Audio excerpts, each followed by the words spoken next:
Невозможно, друзья мои, передать словами мое бесшабашное удивление, когда я, практически не залетев по почти что 700 ступеням, ведущим из квартала Суприори в Нижнюю Иблу, самый древний и интересный квартал сицилийского города Рагуза, очутился глазами в глаза, носом в нос с этим фантастическим зданием, чей явно гротесково преувеличенный даже для не знающего чувства меры сицилийского барокко фасад привел меня, в полное остолбенение.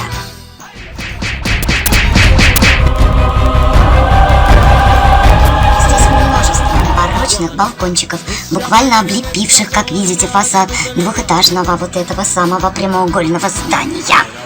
Но не только причудливая форма и даже не изысканное кружево кованых решеток привлекли мое внимание и очаровали прям-таки наповал, но и многочисленные фигурки этих монстриков, превращенных в консоли.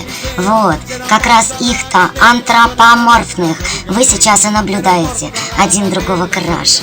Я же, глядя на них, будто совершил путешествие во времени, на год назад, на виллу уродов, расположившуюся в другом сицилийском городе, где мне посчастливилось оказаться в мае 2018-го.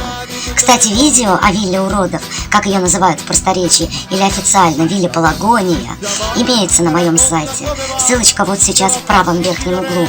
Так что, желающих освежить уже имеющиеся или получить новые впечатления, милости прошу. Впрочем, обратно к палаццо Ла Рокка. При внимательнейшем рассмотрении выясняется, что все имеющиеся монстры одинаково ужасны. В той или иной степени. При том, что все они разные. 8 балконов, 8 типов монстров.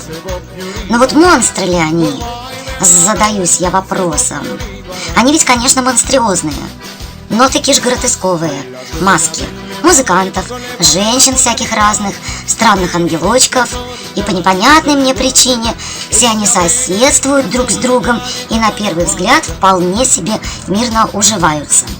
Каждый балкон имеет свое имя, и имя это дублирует сюжет, о котором заявляют монстры с консолей.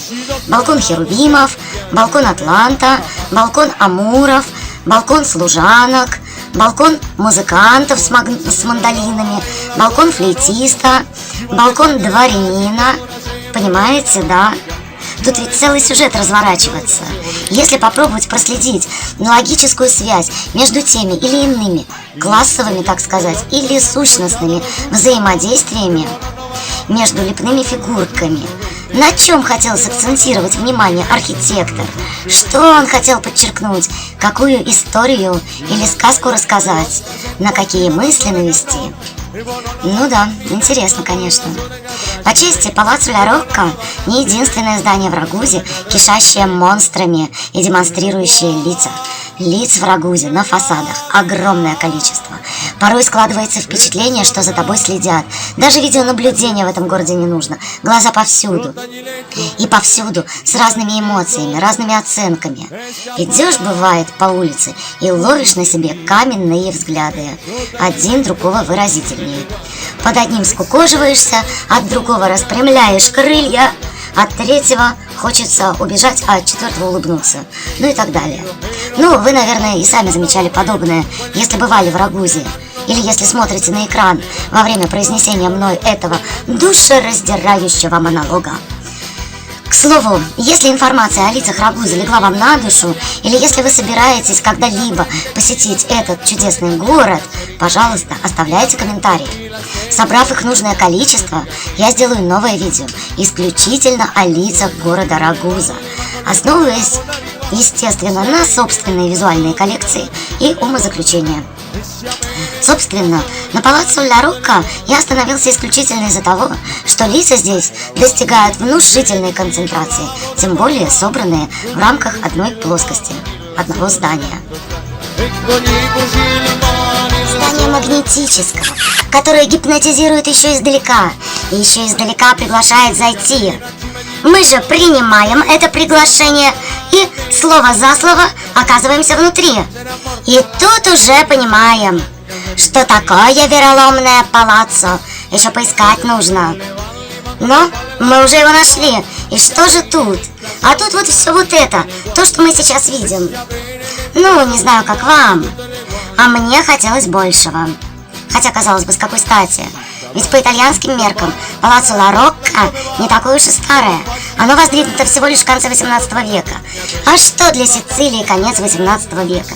Да то же самое, что для нас начало 70-х годов. Да, не все то золото, что блестит.